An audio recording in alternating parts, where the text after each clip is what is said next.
오늘 아침에는 예배소 강의 8번째 시간 어떻게 구원을 받았나 라는 제목의 말씀을 가지고 함께 은혜를 나누겠습니다. 우리 성도들은 하나님의 은혜로 구원을 받아 복된 인생, 행복한 인생을 삽니다. 정말 최고의 복을 받은 거죠. 우리가 하나님을 몰랐다 하면 참으로 불쌍한 자들입니다. 아니, 불행한 자들이죠. 그런데 하나님께서 수많은 사람들 가운데서 우리를 택하시고 부르셔서 이렇게 하나님을 예배하게 하시고 섬기게 하시니 이게 얼마나 감사한지. 정말 부름받은 은총을 안다고 한다면 우리가 그 은혜를 잊어서는 안 됩니다. 나 같은 죄인을 부르셔서 당신의 거룩한 백성으로 삼아주고 교회를 섬기게 하시고 직분 갖고 사명 감당하시니 이게 얼마나 감사한지. 사실 이 신앙이라고 하는 건 이 은혜를 아는 데서부터 시작이 되는 겁니다. 그냥 무조건 믿는다고 신앙이 되는 것이 아니라 하나님의 은혜를 아는 데서부터 신앙이 시작된다는 겁니다. 여러분, 이 구원이 내가 구원받기 내가 잘나서 된 것이 아니고 하나님의 은혜로 된 일이기 때문입니다. 지난날 우리가 하나님을 모르고 살 때는 참 헛된 일 많이 한 겁니다. 이것이 옳다, 이것이 좋다라고 생각하면 했는데 지내놓고 보면 이게 다 헛된 일이라고 하는 것입니다. 우리가 그렇게밖에 살 수 없는 존재들인데 이렇게 은혜 받고 구원받아 하나님을 찬양하고 사니 이게 얼마나 기쁘냐는 겁니다. 여러분, 신기하지 않습니까?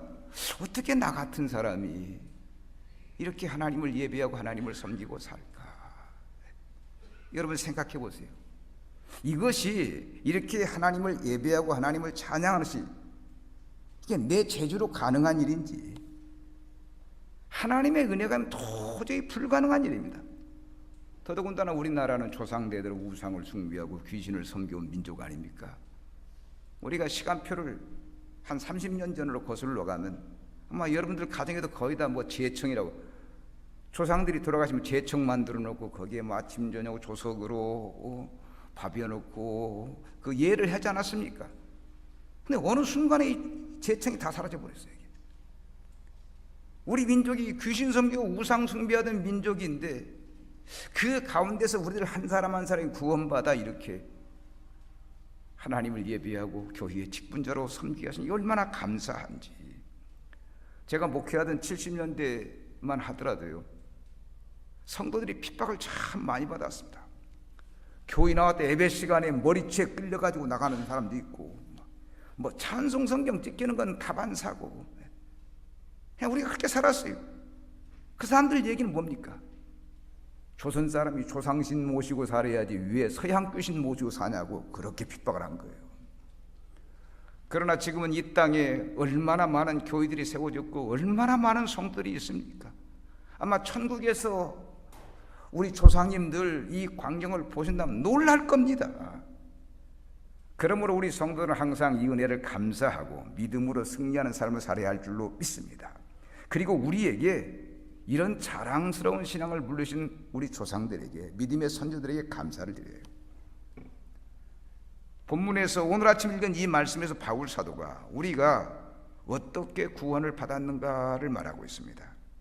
하나님의 은혜를 인하여 믿음으로 말미암아 구원을 받았다는 겁니다. 한마디로 하나님의 은혜로 구원을 받은 거예요. 솔직히 저나 여러분이나 하나님의 은혜가 아니면 어떻게 구원을 받겠습니까? 어떻게 교회를 섬기고 교회 직분자로 살겠습니까? 어떻게 우리가 목사님, 장로님, 권사님, 집사님 이런 호칭의 불림을 받겠냐는 거예요. 이 꿈 같은 일이죠. 정말 하나님의 은혜가 우리에게 임해서 죽을 수밖에 없는 죄인들을 긍휼히 여기서 이 그리스도의 속죄 사역이 우리에게 나타난 거예요. 우리가 주님의 그 크신 사랑과 희생으로 구원을 받은 겁니다. 또한 바울 사도는 이 믿음이 예수 그리스도를 자신의 구주로 받아들이는 것으로 이 구원의 필수 요건임을 말하고 있습니다. 그러나 이 믿음 역시 하나님의 은혜에서 비롯되었기 때문에 하나님의 선물이라고 말을 합니다. 따라서 누구든지 자신의 공로를 주장할 수 없다는 겁니다. 이 아침 우리가 하나님 앞서 누가 내가 이런 사람이요 내가 이런 했으면 이 공로를 주장할 수 있겠습니까? 이 거룩한 하나님의 은혜 앞에서 정말 감사할 뿐이죠. 오늘 아침 우리가 이 말씀을 통해서 은혜를 받읍시다. 우리는 하나님의 은혜로만 구원받습니다. 한번 따라서 합시다. 나는 하나님의 은혜로 구원받았다. 아멘. 그 은혜가 말로도 없이 커서 실감이 나지 않을 수도 있어요, 여러분. 그래서 내가 구원받은 사실을 곰곰이 생각해보고 그것을 생각하면서 감사하고 감격하고 그렇게 될 때에 이 은혜가 깨달아집니다. 왜? 이 구원의 은혜보다 큰 은혜, 이 구원보다 큰 은혜가 없거든요. 오늘 본문 4절로 5절을 보십시다. 여기에 보면 긍휼이 풍성하신 하나님이 우리를 사랑하신 그 큰 사랑을 인하여 허물로 죽은 우리를 그리스도와 함께 살리셨고 너희는 은혜로 구원을 받은 것이라고 했습니다. 은혜로 구원을 받았다는 말씀을 여러분 이 아침 마음판에 새기시기 바랍니다. 나는 은혜로 구원받았다. 하나님의 은혜로 구원을 받았다는 겁니다. 여기서 바울 사도는 우리가 구원을 받은 것이 예수 믿고 천국 백성이 된 것이 은혜라고 하는 걸 강조했습니다. 즉 하나님의 은혜로 구원을 받았다는 말입니다. 우리는 스스로 구원받기 위해서 할 수 있는 일이 아무 일도 없습니다. 우리가 구원받기 위해서 0.001%라도 여기에 무슨 공로가 깃드는 게 아니라는 겁니다. 그저 하나님이 은혜를 베푸셔서 내가 구원받았기 때문에 그 은혜 앞에 그냥 감사만 하면 된다는 겁니다. 말하자면 하나님이 독생자를 보내셔서 우리를 위해 물가피를 다 쏟겨 십자가상에서 희생하심으로 그 죄로 그 희생으로 우리를 주에서 구속해 주셨을 만큼 그걸 그냥 믿기만 됩니다. 예수가 너를 위해서 십자가에 못 박아 죽었다. 이걸 믿기만 하면 돼. 이것도 못한다는 말이 안 되는 거죠. 여러분 하나님의 사랑이 풍성하신 분으로 정말 하나님의 사랑이 풍성하신 분으로 우리를 지극히 사랑하십니다. 그 사랑이 얼마나 큰지 이 사랑은 절대적입니다. 여러분 우리가 누굽니까? 이미 죄로 인해서 영적으로 죽었던 자들 아닙니까? 이미 끝난 자들입니다. 이미 망할 자들입니다. 근데 이런 존재들을 주님이 희생하심으로 죽으셨고 부활하심으로 우리를 살려주셨습니다. 그래서 우리가 은혜로 구원받은 겁니다. 은혜로만. 여러분 이게 믿어지셔야 합니다. 그냥 이성적으로 믿는 이게 내 감각으로 내 이 가슴 속으로 이게 믿어져야 한다는 겁니다. 바울은 여기서 인간 구원이 하나님의 은혜로 된 것임을 말하면서 하나님께 감사할 것을 암시하고 있습니다. 이를테면 내가 잘나서 구원받은 게 아니고 하나님의 은혜로 구원받았으니 감사하며 살라는 겁니다. 참 생각해보면 우리 인생이 허무하기 짝이 없습니다. 여러분 그런 생각 안 드십니까? 야 인생 허무하다. 그래서 우리가 주님의 사랑으로 구원받지 못하면 헛된 인생 살고 죽음과 함께 지옥불에 들어가는 거죠. 여러분 하나님 오는 사람 다 그렇게 됩니다. 저들이 잘 먹고 잘 마시고 뻑이고 성공하고 출세했는지는 모르지만 그렇게 살다 인생 종말과 함께 지옥 가는 겁니다. 여러분 불신자들은 다 똑같습니다. 하나같이 잘 먹고 잘 살고 성공하고 출세하고 그거 누리다 그냥 가는 거예요. 이게 누구도 예수를 모르면 한 사람도 예의가 없습니다. 많은 사람들이 인생을 살면서 허무하다고 하는데 그것은 자기들의 운명을 알기 때문입니다. 그런데 안타깝게도 이 땅에 헛된 삶을 사람들이 너무 많은 겁니다. 허무하다 하면서 헛된 길로 가는 거예요. 여러분 보세요. 세상에 헛되지 않은 게 어디 있습니까? 정말 모든 게 다 헛된 겁니다. 뒤를 돌아보세요. 우리가 많은 무수한 일을 했는데 지내놓고 보니까 아무것도 없는 겁니다. 많은 사람들이 혹시 하고 떠들어보고 혹시 하고 이런데 역시 하고 뒤돌아 역시 하고. 제 친구 가운데 고등학교 교목으로 있는 친구가 있는데 한 번은 그 친구가 저에게 그런 얘기를 한 겁니다. 이 학교에서 학원 목회를 하다 보니까 이 교의 목회는 다르지 않습니까? 다 이 목회의 대상이 학생들이고 선생님들인데 목사가 교회 속에 들어가면 다 믿음으로 은혜로 되어질 일은 다 이성적으로. 교사들과 같이 살다 보니까 이 교사들 취미가 다양한 겁니다. 테니스 좋아하는 사람, 낚시 좋아하는 사람, 그냥 바둑 좋아하는 사람. 그들과 어울리다 보니까 이 목사로서의 어떤 그 정체성을 잃어버린 겁니다. 그렇게 몇 년 살다가 이 친구가 느낀 것이, 야, 이거 뭐 테니스를 해봐도 그렇고 낚시를 해봐도 그렇고 바둑을 두봐도 이거 별것도 없는데 이 목사가 이게 학원 목회한다고 이게 뭐냐. 그래서 한순간에 모든 게 헛된 걸 깨닫고 교회 속으로 들어와서 협동 목사로서 목회를 하면서 아이들을 가르쳤다고 하는 그 얘기를 저한테 했는데, 정말 여러분, 세상에 헛된 일 많습니다. 먹는 것, 마시는 것, 노는 것, 모든 게 다 헛된 겁니다. 전도서 1장 1절로 3절에 보면은 그런 말씀입니다. 전도자가 이르되 헛되니 모든 것이 헛되다. 해 아래에서 수고하는 모든 수고가 사람에게 무엇이 유익한가. 이게 전도자 솔로몬이 한 얘기입니다. 세상 모든 부귀영화 다 누리고 보니까 별것도 없다는 겁니다. 헛되다는 겁니다. 맞습니다. 세상의 모든 일이 다 헛될 뿐입니다. 모든 수가 헛될 뿐입니다. 누구든 하나님의 은혜로 구원받지 못한 사람은 헛된 인생을 살 수밖에 없다는 것. 그래서 불신자들이 불행하다는 거예요. 저들이 뭐 돈 없고 빽 없고 무지해서 불행하다는 게 아닙니다. 불쌍하다는 게 아닙니다. 저들은 많은 걸 가지고 있음에도 헛된 인생을 살고 있으니 불쌍하고 불행하다는 거예요. 언젠가 한 형제가 저에게 그런 간증을 했습니다.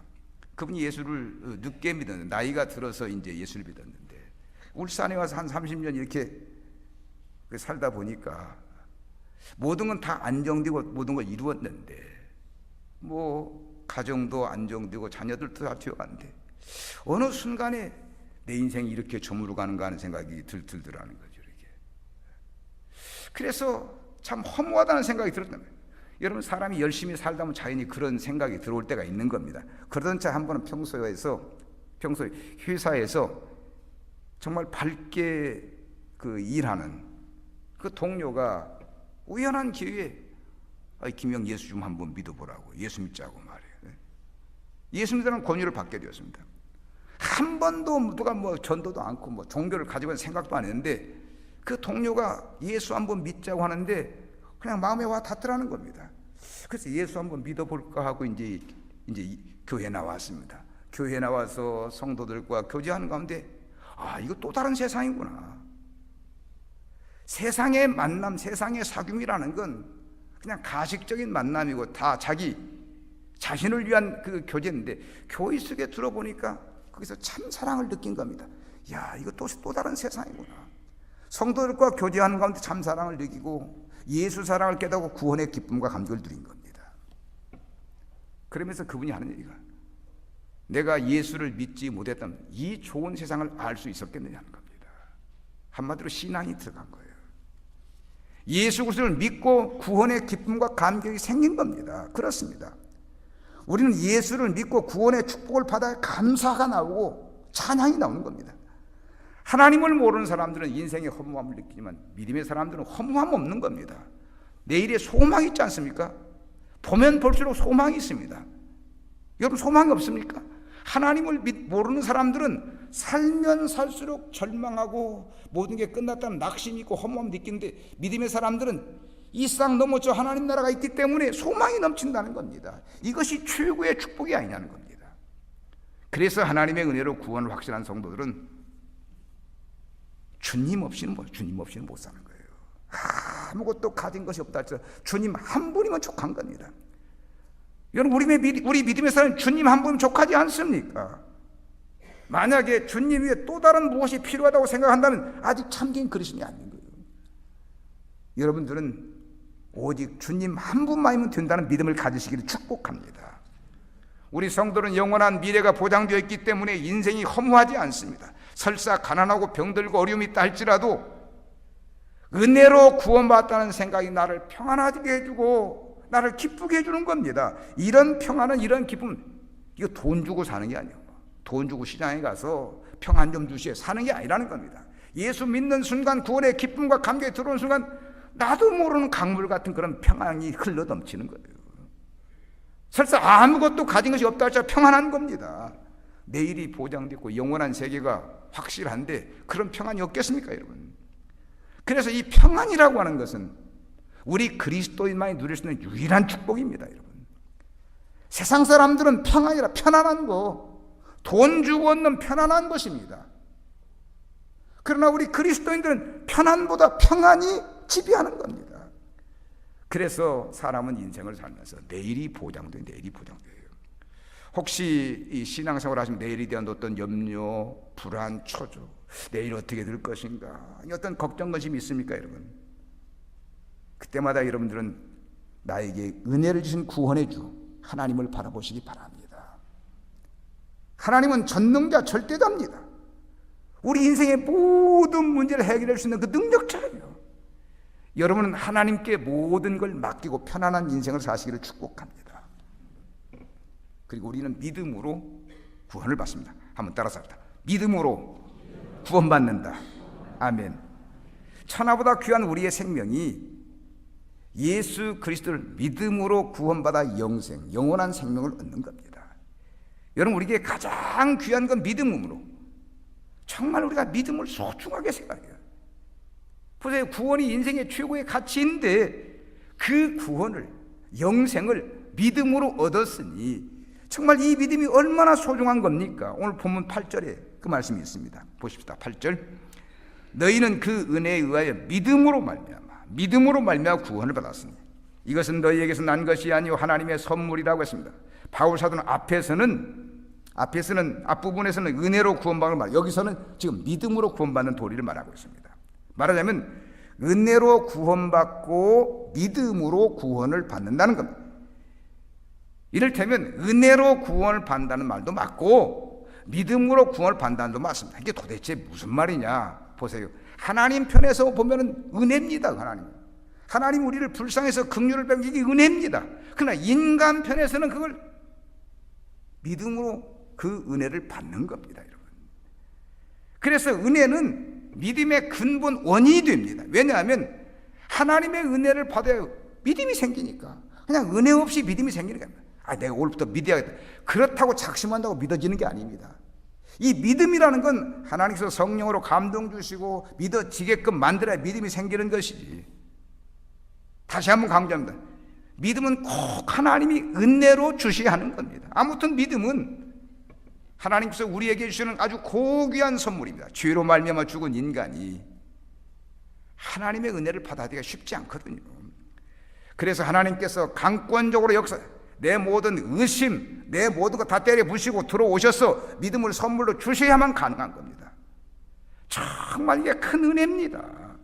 여기서 우리는 인간에게 속한 믿음까지도 인간의 힘은 하나님의 은혜로, 절대자의 은혜로 주어진다를 깨달아야 합니다. 그래서 우리가 하나님의 은혜가 크다는 거예요. 이 은혜를 깨달은 사람은 하늘을 두루마리 삼고 바다를 먹물 삼았어. 그 은혜를 다 기록하려고 해도 하나님의 사람 기록할 수가 없다는 거예요. 엄청난 은혜를 받았다는 거죠. 중요한 건 하나님의 은혜를, 그것을 믿으려는 마음을 갖는 겁니다. 여러분, 때때로 우리의 믿음이 연약해질 때, 교회가 멀어질 때 곰곰이 한번 생각해 보세요. 조용히 한번 생각해 보세요. 그럼 저절로 은혜가 깨달아집니다. 이야, 정말 내가 은혜로 살았구나, 감사하다는 생각이 들어오는 거예요. 사랑하는 여러분, 믿음을 가지시기 바랍니다. 믿음을. 물론 믿음도 하나님이 은혜로 주시는 것이지만 인간 편에서 믿으려는 마음을 가져야 합니다. 자꾸 의심하고 과연 그런 일이 있을까? 가능할까? 믿지 않으려고 불신하면 사탄이 믿지 못하게 방해하는 겁니다. 그래서 의심과 불신을 물리치고 믿으려는 마음을 가져야 한다는 겁니다. 예수님께서 부활하셨다고 하는 소식을 듣고 예수님 제자 도마가 내가 만져보기 전에는 못 믿겠다. 죽은 사람이 어떻게 살아? 예수님께서 부활하신 후 도마를 도마 앞에 놨다. 네가 내 상처를 다 만져보고 믿음 없는 자 같지만 믿는 자 같으라. 믿으려고 힘쓰라고 강조하신 걸 보게 됩니다. 정말 우리가 인간 편에서 믿으려는 마음을 계속 가져야 합니다. 믿음보다 귀한 것입니다. 우리가 부모와 자식 간의 관계 보면 알 수 있습니다. 자식은 부모의 은혜로 사느냐? 자식은 부모의 은혜 받지 살 수가 없어요. 10달 동안 뱃속에 넣고 그 고생하면서 낳아가지고 진자리 마른자리 갈아뉘면서 가르치는 수고를 합니다. 왜?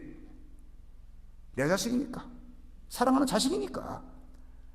내가 낳은 자식이라고 아무 대가도 바라지 않고 그냥 무조건 자녀에게 쏟는 겁니다. 무조건 사랑을 베푸는 거예요. 그런데 부모가 은혜를 베풀 때 자녀들은 뭘 합니까? 아무것도 하는 일이 없어요. 그냥 철들은 후에 우리 부모가 나를 키우느라 고생 많이 했다, 가르치느라 뭐 이 정도지 여러분. 그리고 참 부모의 사랑을 깨닫고 내가 작은 것이라도 부모님께 효도해야겠다, 그 마음을 갖는 게 전부죠. 그래서 자식들은 부모에게 평생 빚진 자입니다. 이 빚을 갚는다고 갚아지는 게 아닌 겁니다. 어떻게 부모의 그 사랑, 부모의 은혜를 자식이 다 못 갚습니다, 여러분. 그런데 하나님과 우리가 관계 똑같습니다. 하나님이 우리에게 은혜로 구원을 주셨거든요. 우리가 구원을 위해서 할 수 있는 건 아무것도 없습니다. 그냥 하나님이 주신 거 믿기만 하면 됩니다. 하나님이 주신 것이다.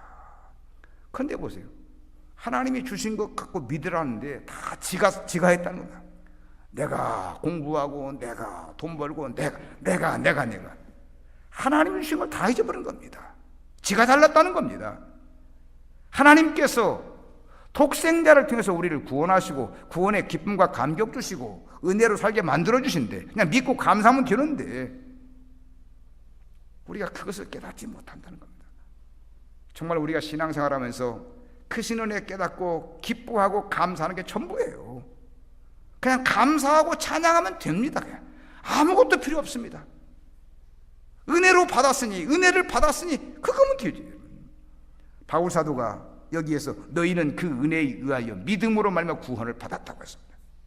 즉 하나님의 은혜에 믿음으로 말미암아 우리가 구원을 받았다는 겁니다. 바울은 믿음을 말합니다. 그렇습니다. 우리는 이 믿음이 있어야 합니다. 하나님께서 나를 위해서 이루신 그 모든 걸 믿는 믿음이 있어야겠다는 겁니다. 정말 내가 깨닫지 못하고 내가 알지 못하고 하나님이 엄청난 일을 이루셨다니까요.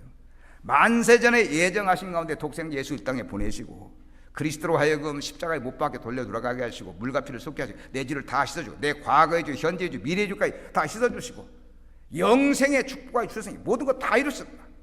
그냥 그걸 믿는 겁니다. 그냥 믿기만 하면 되는, 믿기만 하면. 주었는데 믿으라는데 그것도 못 믿어. 그건 말이 안 되는 거 아닙니까? 여러분, 구원이라는 게 간단합니다. 하나님의 은혜를 믿는 겁니다. 주신 거 믿는 거예요. 이것도 못하면 말이 안 된다는 겁니다.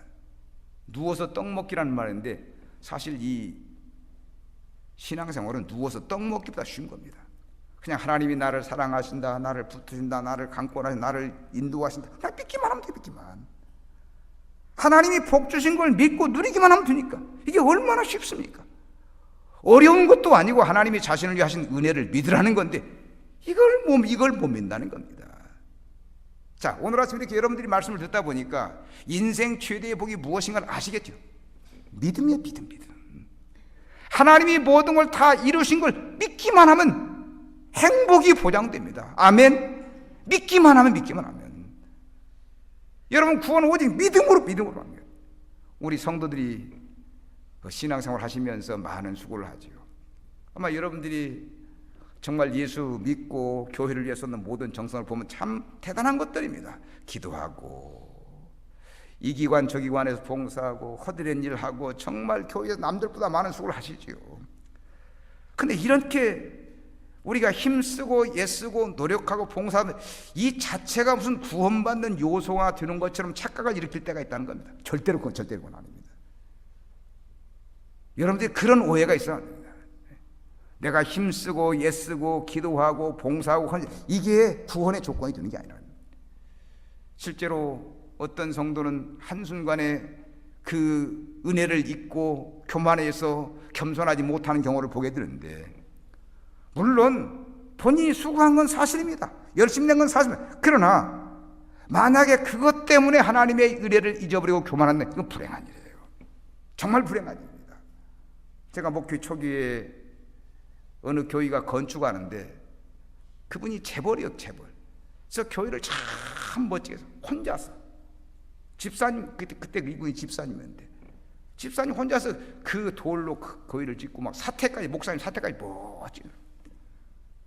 그리고 교회를 짓고 나서 교회가 시험 들었는데 이분에게 교만의 행위에 쑥 들어가면 네가 거룩한 교회를 지었다, 너 혼자 졌다. 이게 네 교회이다 하는 그 생각이 들어간 것이죠. 그리고 교회가 성전 건축하는 목사님 떠나고 교회가 둘로 쫙 갈라지는 걸 보았습니다. 이게 뭡니까? 이분이 교회 진 건 사실입니다. 정말 힘쓰고 해서 건 사실입니다. 치하받을 일입니다. 그런데 그것이 공로가 되고 교만한 것이 그 문제가 된 겁니다. 그래서 우리는 무슨 일을 하든지 공로가 될 수 없고 하나님의 은혜에 대한 보답이라는 믿음을 가져야 할 줄로 믿습니다. 자꾸 자기를 다스려야죠. 그런 생각이 때때로 인간이기 때문에 일어나게 하겠지만 다스려야 합니다. 결코 공로가 구원받는 조건이 될 수 없기 때문에 구원은 그리스도의 은혜를 받아들이는 믿음으로 되는 겁니다.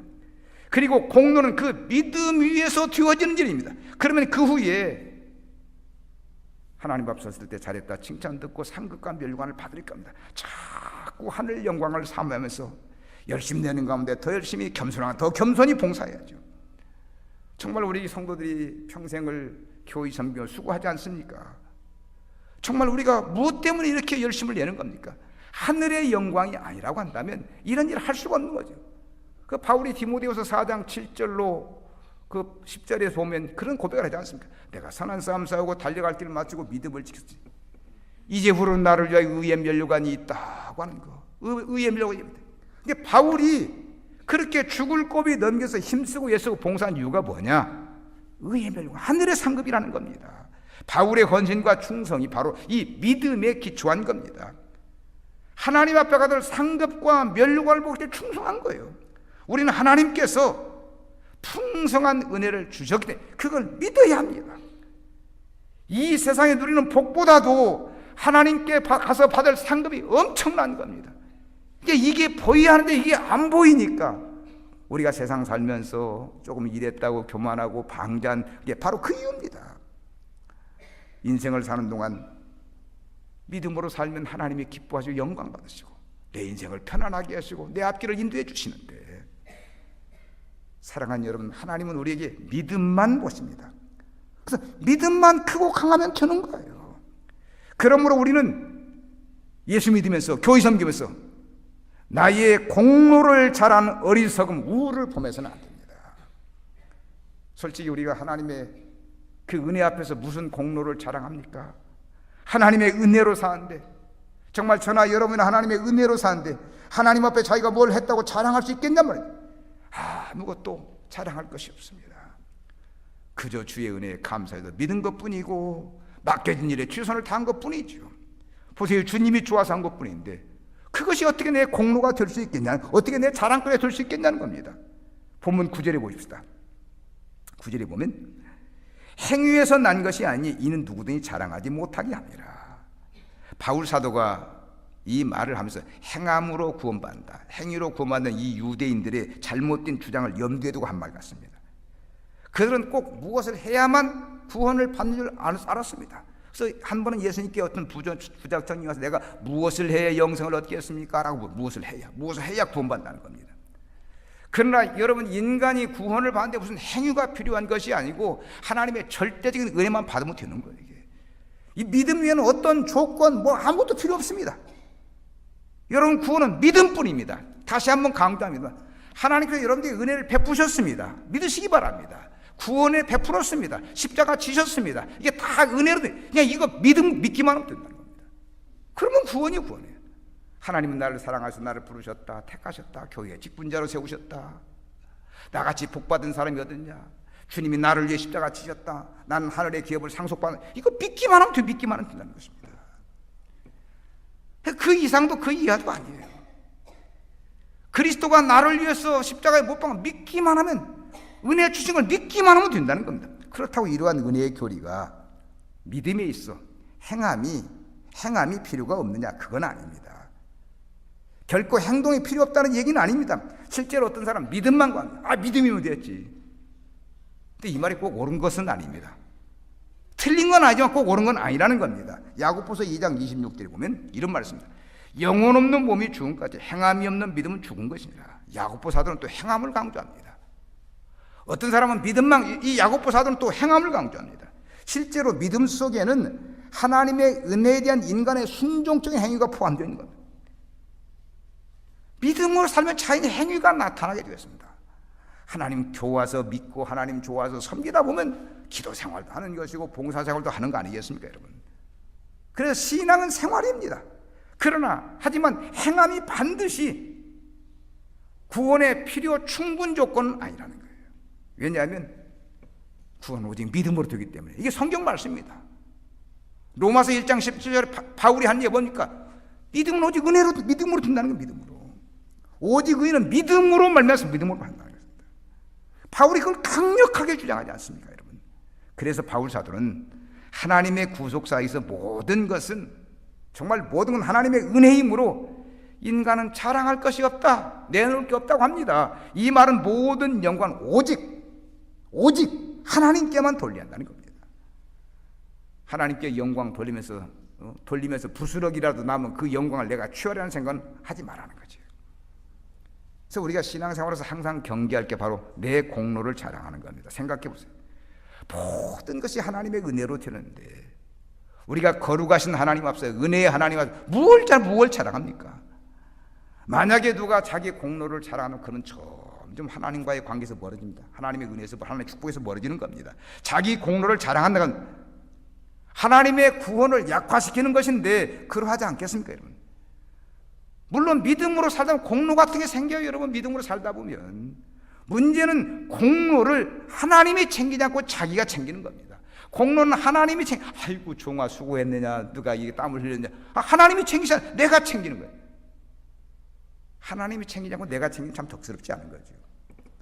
오히려 우리는 모든 것이 하나님의 은혜로 되었음을 감사하죠. 하나님이 나같이 어리석고 무지한 종을 이렇게 부르시고 택하셔서 은혜 주셔서 이렇게 주의 사명 감당하시 만들으시니 감사합니다. 하나님이 건강 축복하면 내가 어떻게 일을 할 수 있겠습니까? 하나님 물질 축복하면 내가 어떻게 일을 하겠습니까? 내가 기도하는 것도 하나님의 은혜고 하나님의 사랑 아니겠습니까?